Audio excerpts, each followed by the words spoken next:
Om.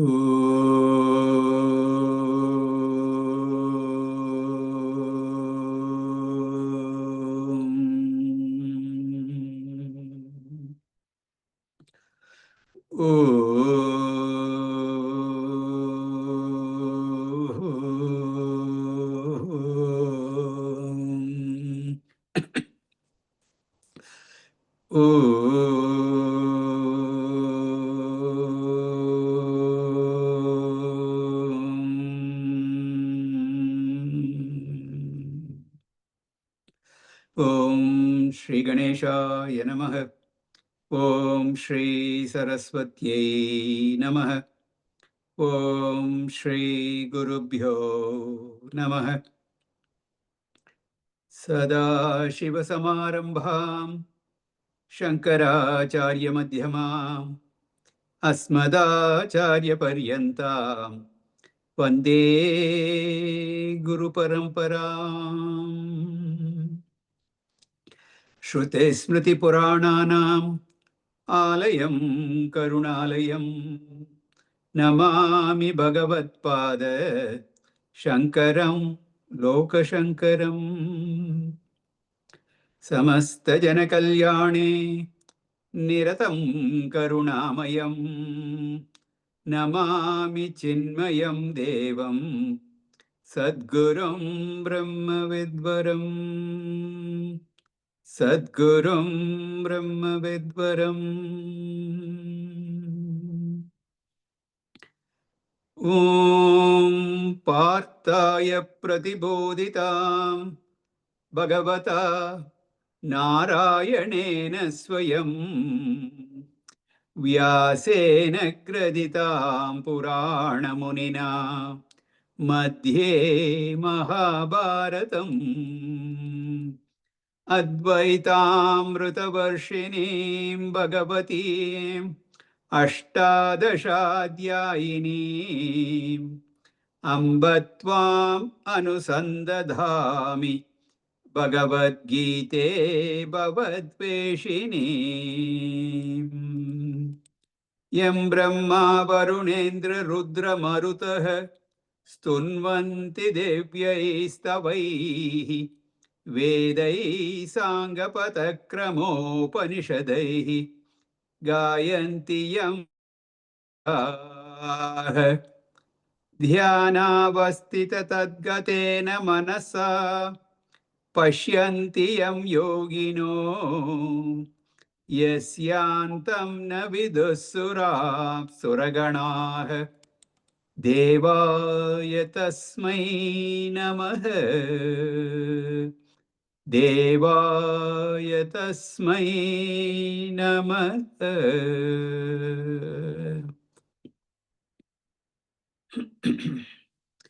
Bhagavan Sri Krishna has said, Arjuna, initially you have to go through Karma Yoga and prepare your mind. Then with that well-prepared mind that is now fit for Jnana Yoga, pursue the path of knowledge. And gaining that self-knowledge, you will be liberated. Thus, Karma Yoga and Jnana Yoga are both a must for everyone. There is no choice, there is no question of one or the other. Act, purify, know, and be liberated. This is the simple and complete message of the Gita.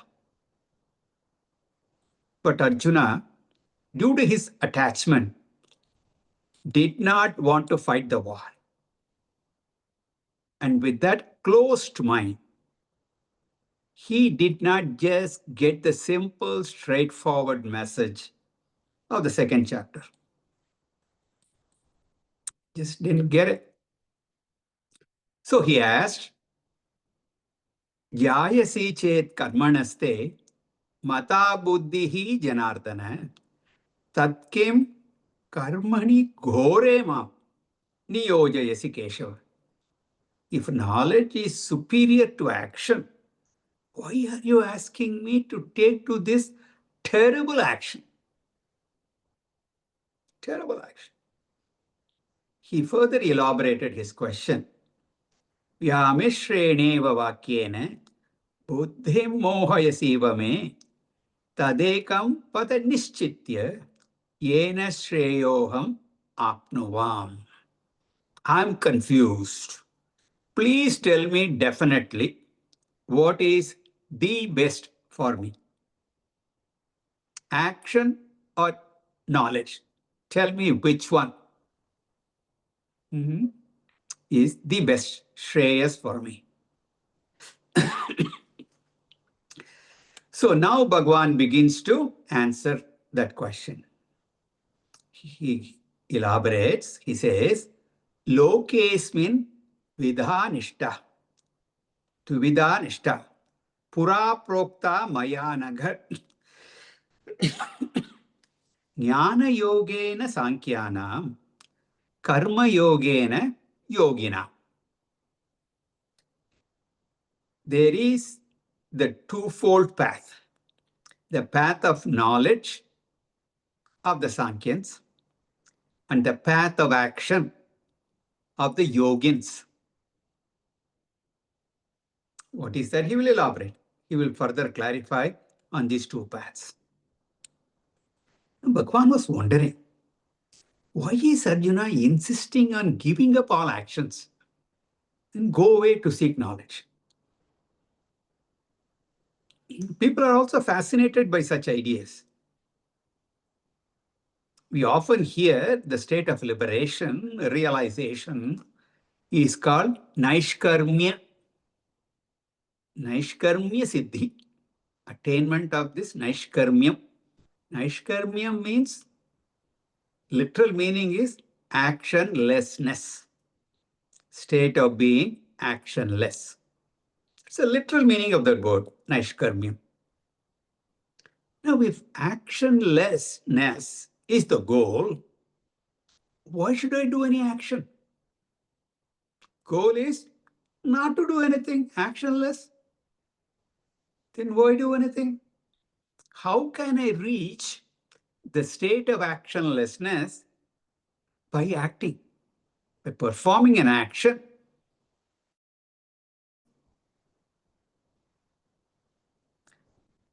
To a simple mind, it seems if moksha, naishkarmya is my goal, which is the result of knowledge, and that is gained by actionlessness, I must not act. Simple. Why should I not quit acting, performing any action? Now, Bhagavan answers this question and drives home the point that through this kind of renunciation of action, that goal of moksha, liberation, cannot be achieved. The fourth verse that we will see now is a beautiful verse, a little bit difficult, but let us see that now. Na karmanam na karmanam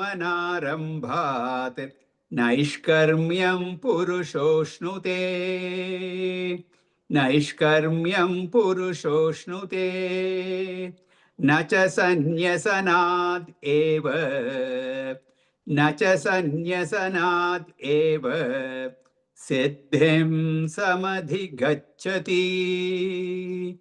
Siddhim samadhigacchati. Na karmanam anarambhat naishkarmyam purushoshnute. Na cha sanyasanat eva siddhim samadhigacchati. So, Bhagwan's contention is, whatever be the lifestyle that you choose, you have to necessarily choose two sadhanas. One is the purification sadhana that requires activity. And the other is the sadhana of study. Study. Second sadhana is fast becoming obsolete. That's why if you tell anybody, I'm attending Vedanta classes, I'm going to Gita class, huh? They will raise their eyebrows with a quizzical look. What? What are you doing? What is there to study? Huh? Study of scriptures, and that too, a systematic study, week after week. Sunday night, you're coming. You got to get ready for work tomorrow. How can you sit down and study? And those of you for whom it is Sunday morning, this is the only time to relax. The weekend, Saturday, there's so much of activity, kids, activities, soccer game, this game, that game. I was so busy yesterday. I didn't get my grocery shopping done. Thank God they're delivering groceries these days. But still, I got work to do. And those sports enthusiasts, the football season has begun. I got to get ready. I got to go. All that is there. And you are using that valuable time to go to the Gita class, huh?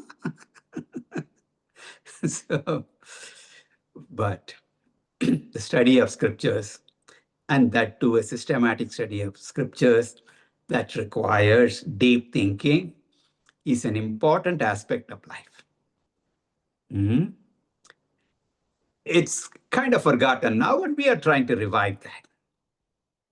And after you study a little bit, you yourself will realize there is so much to learn.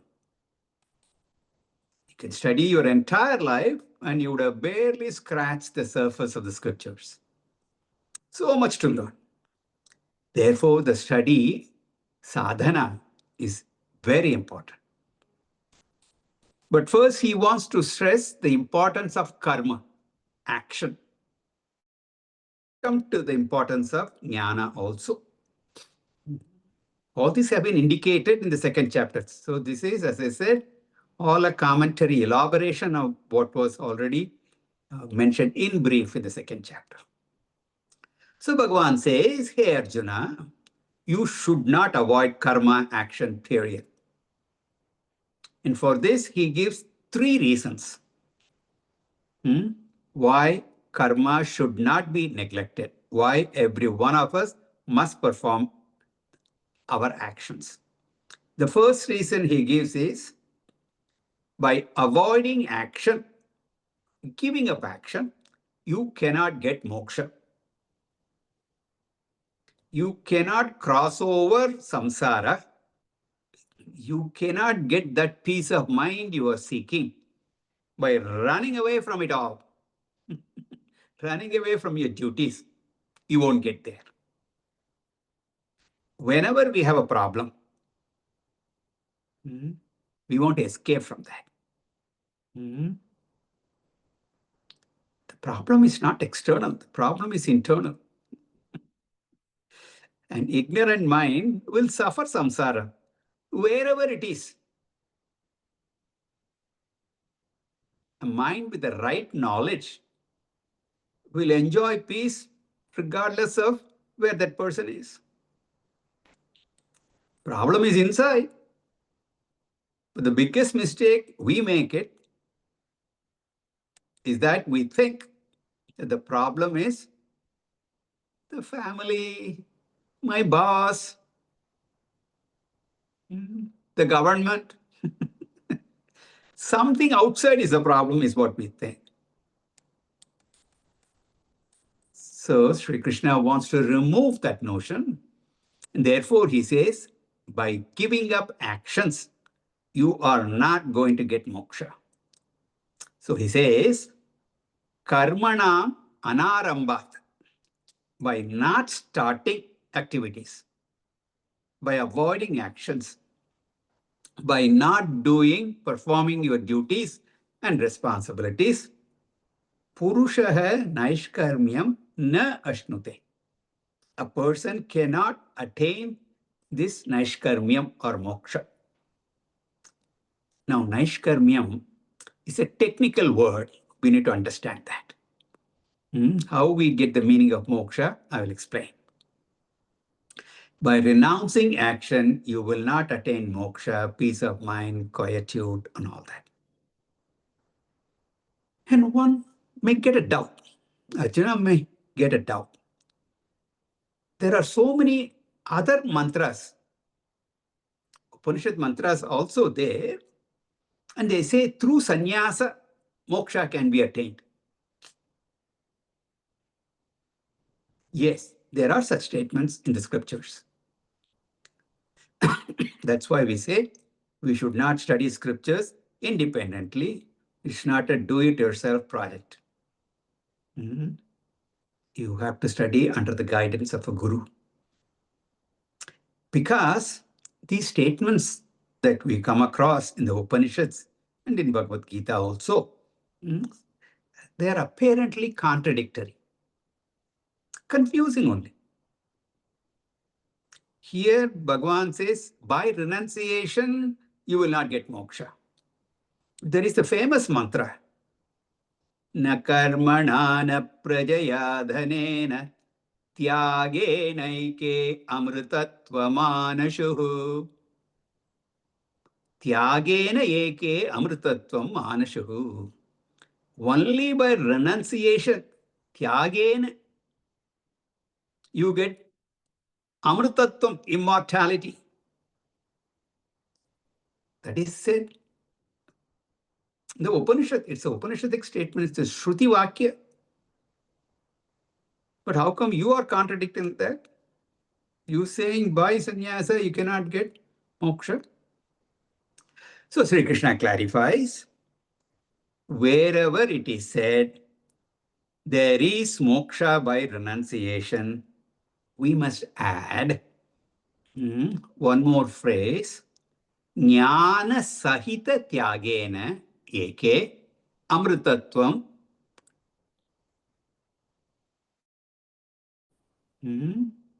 amritatvam manashuhu. Jnana sahitena. Mere renunciation or detachment cannot give liberation. It should be preceded by, blessed with, jnana sahita, supported by knowledge. Knowledge has to be there. Without that giving things up, sannyasa, renunciation will not give you moksha. That Upanishad mantra, if you go to the Upanishad, that mantra is followed by another mantra.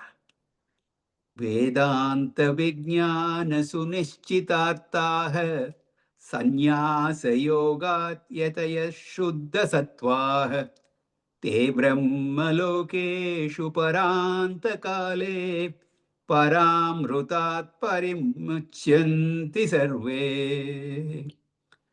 Say, sannyasa is great, but just mere akaro, not mere ashramavasa, that will not be enough. Vedanta Vijnana Sunishchitartah. Sannyasa will work only if it is backed by scriptural studies. Vedanta Vijnana Sunishchitartah. What is said in the Vedanta, you must determine what is said there, understand it. And that is gained by knowledge only, by study only. So Bhagavan clarifies here, sanyasanadeva, by mere renunciation, siddhim na samadhi gacchati. A person can never attain moksha. The Naishkarmyam in the first line and siddhi in the second line both mean moksha. So sannyasa does not guarantee moksha. Otherwise, why should you study Gita? Sanyasanadeva, the word eva is important. By mere renunciation, one cannot be liberated. Then what gives liberation? The state of actionlessness has nothing to do with action or inaction. Huh? Say what? Yes. Actionless state has nothing to do with action or inaction. What do you mean by that? Then why do you call it Naishkarmyam? Well, to understand that, you have to look deeper. You have to look deeper into the genesis of action. When anybody performs any action, when you do something, kaya, vacha, manasa, by the body, speech or mind, by whatever means, why do you do so? What prompts one to act? Yat yat kurute tat tat kamasya cheshtitam. Yat yat kurute tat tat kamasya cheshtitam. Whatever a man does, that action is prompted by, it is an expression of desire. The cause of karma is kama, desire. And it appears that different people have different desires. Each one wants to do something different. But behind all those desires, there is only one desire. One man wants to do one karma, another man wants to do a different action, but both want to gain some result and enjoy and be happy. Ultimately, the goal is, the bottom line is, he wants to be happy. The desire is for happiness. Then why is he performing an action to gain a particular object? That's because he or she thinks that happiness is there in that object.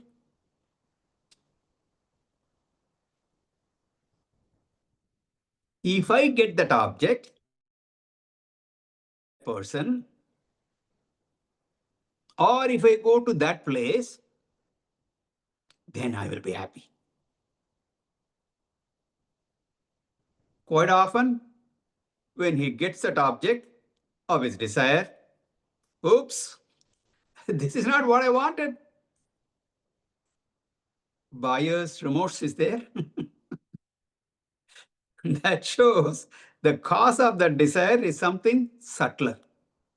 Scriptures tell us the subtler cause is vasana. Some impression that is there in the mind. So the cause of the desire is vasana, and the cause of that vasana is even subtler, and that is avidya, ignorance. People have different vasanas, but the underlying ignorance is common. Often vasana is not mentioned. So you will see the sequences avidya, kama, karma. Avidya, kama, karma. Quite often you would have heard they are listed as the 3 knots of the heart that tie you down. Avidya, kama, karma. Vasana is not usually mentioned, but that is an intermediary also. So do you see the point? So actionless means desireless. Because desire prompts action. So actionless means desire. And that is not have that vasana which prompts, which expresses as a desire. Vasanaless. What is the cause of vasana, I said? Ajnana, avidya, ignorance. So if you do not want to have any vasanas, ignorance should not be there. That means you should have knowledge. Therefore, the state of actionlessness, naishkarmyam, is a state of knowledge. jnanam. And that jnanam is Atma Jnana we are talking about. That knowledge that I am indeed the blissful self alone. I am that happiness that I am seeking. So once you know that you are the blissful self, whether you are doing something or you have renounced all actions, what does it matter? What difference does it make? So Naishkarmyam is a state of perfection, what we call liberation or realization. It is really that abidance in self-knowledge. If you run away from action, how will you gain that knowledge? If you renounce all actions and do not take up any new action, na karmanam anarambha, will knowledge take place?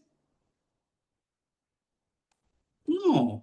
To gain knowledge, what is required is pramana purvaka vichara, a systematic inquiry into the truth.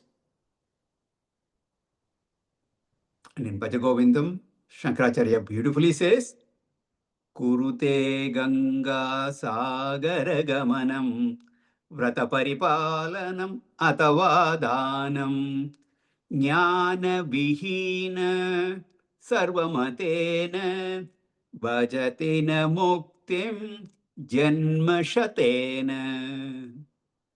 Janmashatena.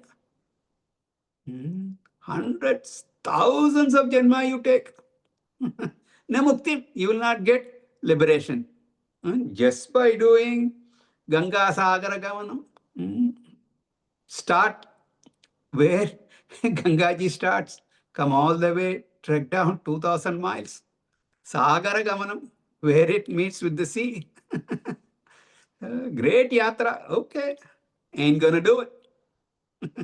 Vrata Paripalanam, so many vratas you take. Okay. Monday.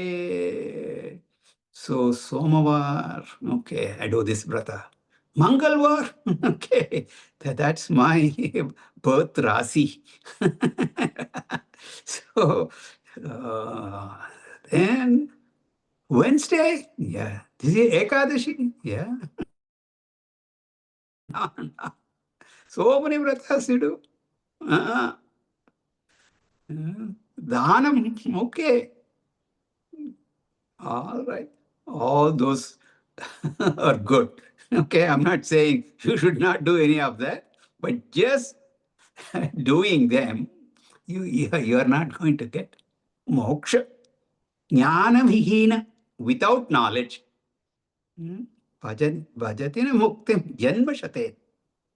You got to get knowledge. Without knowledge, you will not be liberated. This is the first argument that he has given. Okay. Second argument is given in the next verse, verse 5. Nahi kaschit kshanamapi, nahi kaschit kshanamapi, jato tishtatya karma krite, jato tishtatya karma krite, karyate hyavashah karma, karyate hyavashah karma, sarva prakriti jair gunai, sarva prakriti jair gunai, nahi kasya kshanamapi jato tishtatya karma krite, karyate hyavashah karma, sarva prakriti jair gunai. The next point in emphasizing that just by giving up actions, you will not get liberation, that is given now. It's very simple. It is just impossible to give up actions. Everyone will be forced to do some action or the other, governed by his character, by his nature. So Bhagavan says, Kshanamapi akarma kriti na tishtati. Kshanamapi, even for a moment, akarma kriti, not doing something, na tishtati. A person cannot remain. So nobody can remain actionless even for a moment. You may give up physical actions. The more you give up actions, your mind becomes more active. Normally, the mind may not be that active. Mindlessly, you are doing something or the other. Okay, but you sit. Oh, I'm going to be quiet now. I'm not going to be running around doing this or that. I'm going to sit for japa or meditation. That is when the mind begins to race. It goes into overdrive at that time. The name of the Lord may roll out on the tongue in the japa. The beads may roll on the fingers, but the mind roams all over the world. So jatu kshanamapi, even for a moment, a person may not be able to remain still. Why is it so? The reason is prakrutijaihi gunaihi karyate sarvah. Every person is forced to do one action or the other by the three gunas of Prakriti. Prakriti, Maya, which is the base of creation. Now, Maya has three gunas. And the three gunas, Sattva, Rajas, and Tamas. More of these gunas we will talk about later. There's entire chapter devoted to that. But most of you are familiar with these gunas, Sattva, Rajas, and Tamas. And Maya is Trigunatmika Maya. That which is comprises of three gunas is what is called Maya. The entire creation has come from that Maya. So these gunas pervade the whole creation. So whatever is in the cause will be there in the effect. Therefore, the whole creation has these three gunas. Our mind, our intellect, our body, everything is come from Maya. So these gunas are there here. The only difference between people is the mix of the three gunas. A second person more rajasic, a third person tamasic. That proportion, that mix may change. But everyone has all those three gunas. The three gunas govern everyone, and they will be forced to engage in one activity or the other. So Bhagavan says human beings are indeed helpless. He avashah, helplessly karyate. He is pushed into action, one action or the other. Nature forces him to act. Therefore, it's impossible to give up action. Arjuna, you've not thought about this. You've not given this much thought. When you say you will renounce everything, do nothing, sit under a tree and meditate, you forget sitting is also an action. Okay, I won't sit, I will lie down. Lying down is another action. Any action, you will be some action or other, you will be involved. And any action will tire you also. Simply sitting will tire you. Now, I've been reading recently, you should not sit in the same place for more than 20 minutes. They say at least you get up and then sit down again. Do at least mobility. So you have to do something like that. But even otherwise, you're just sitting, but you're seeing things, you're hearing things. And as I said, your mind is still working. You may be sitting quiet and your mind will be thinking, why did I give up everything? Why am I sitting like this, like a stone? What about breathing? You cannot stop that. And you sit like that, and then you start to yawn. Can you stop that? And suddenly, achoo, sneezing. How can you control? You may not respond to spiritual call, but when nature calls, you gotta go. So at all levels, physical, physiological, sensory, mental, intellectual levels, actions go on continuously. Don't think that I'll remain without action and thereby attain perfection. So this verse is very important from another standpoint also. Everybody says that Bhagavad Gita is forcing you to act. Do some action. You cannot remain without acting. When someone cannot remain without acting, what is the point in asking him to act? Already a done deal. You say you cannot remain without action. Then why do you have to give this upadesha?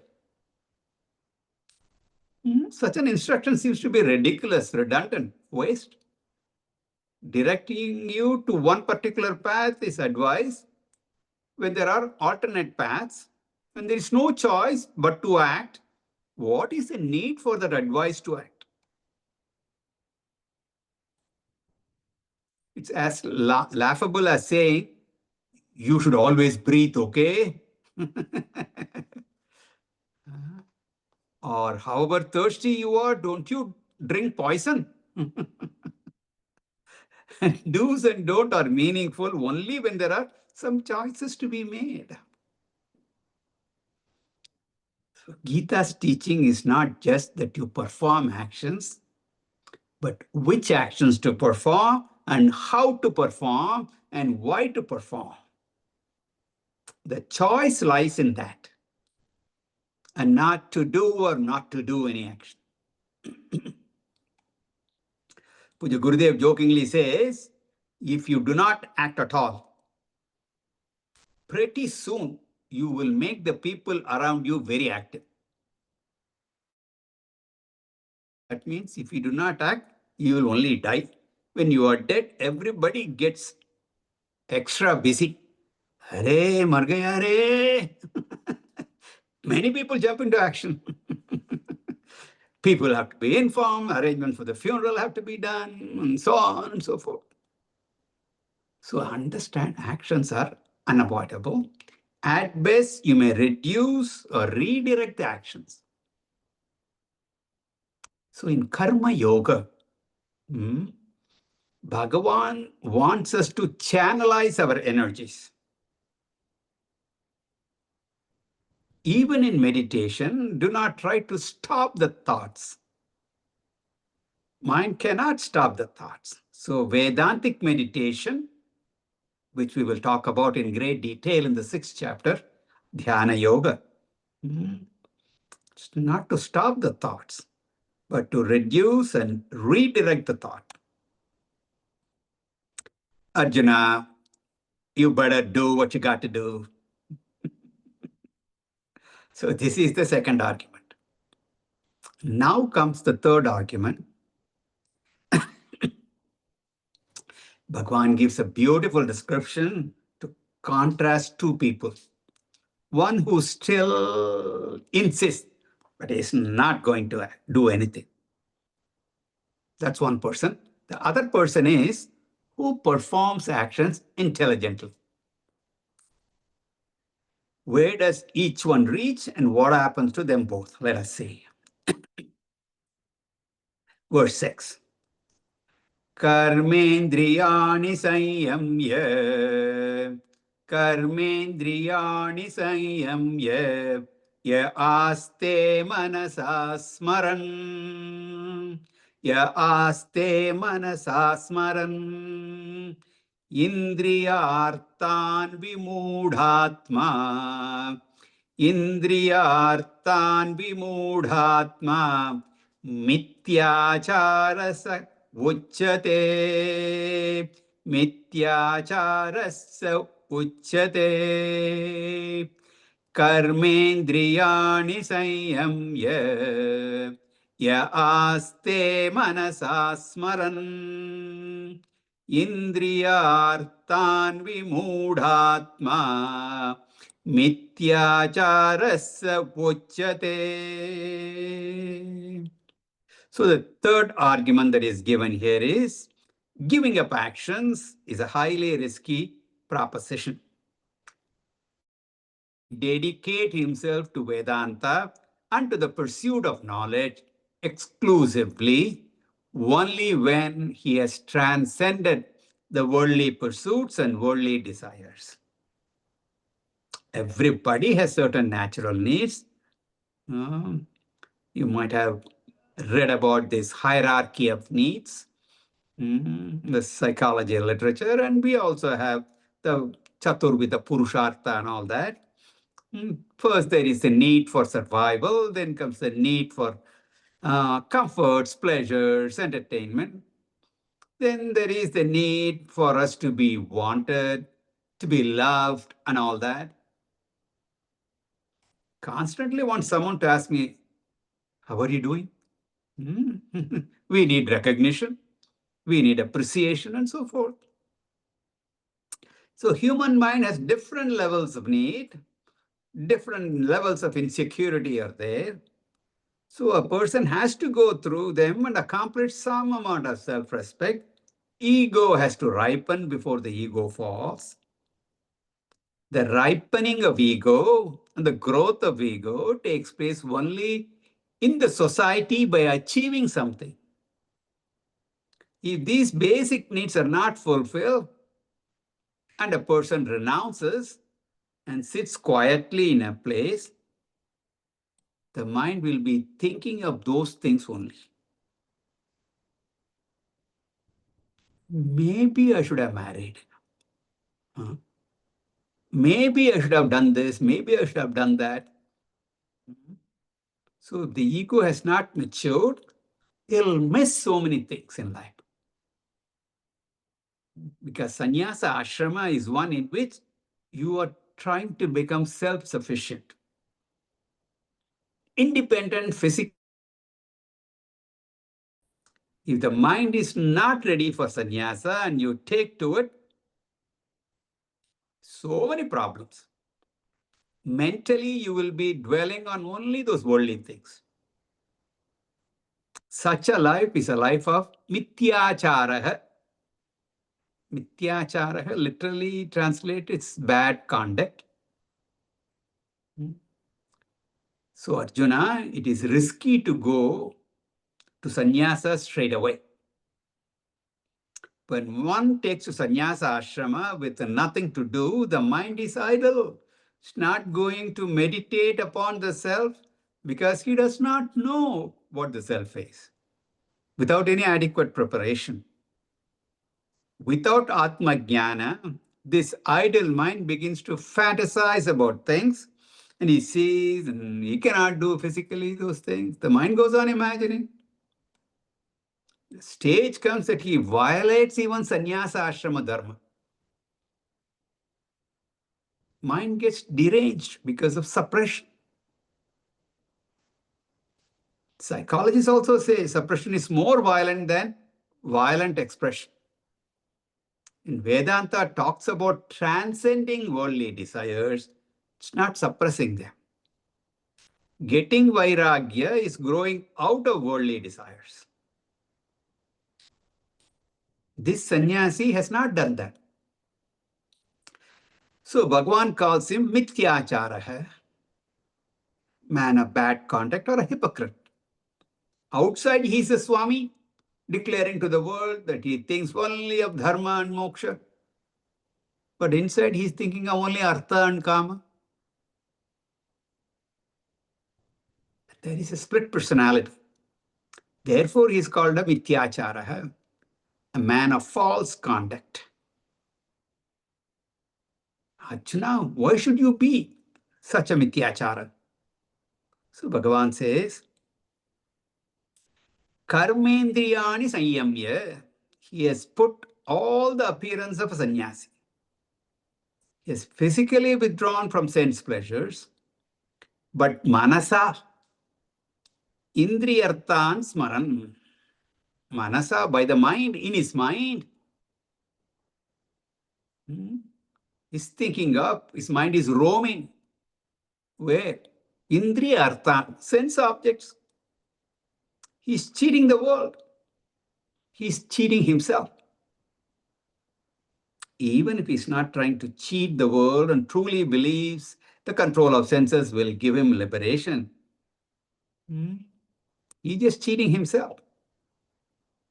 He's deluding himself. Without self-knowledge, the avidya, ignorance, is still there. The vasanas are still there. Desires will be there. Then how will he get Naishkarmya? Not possible. We had also seen in the second chapter earlier, Vishaya vinivartante niraharyasya dehinah rasavarjam. That rasa, the taste, is still there in the mind. Even if he's not enjoying the objects. So manasa smaran, the mind remembers. Even if the senses are restrained. He is a vimudhatma, an utter fool, a deluded person. He is consumed, he is confused, he does not know what he wants from life. He is a mithyachara, hypocrite. Therefore, the third reason that's given here is inaction is dangerous. Arjuna, don't you think of sannyasa now. Don't think of inaction, but think of an active life. Look at one who has the control of mind and the senses and works vigorously with the spirit of karma yoga. But that we will look in the next class. We talked about the person who does not do any action, but his mind is roaming about in the sense objects. No action, like this. We'll talk about a person who is acting vigorously with the right attitude. This is the contrast. So the first part we have seen today, the other part we will see in the next class. Om Purnamada Purnamidam Purnat Purnamudachyate Purnasya Purnamadaya Purnamevavashishyate. Om Shanti Shanti Shanti Harihi Om Shri Gurubhyo Namaha Harihi Om.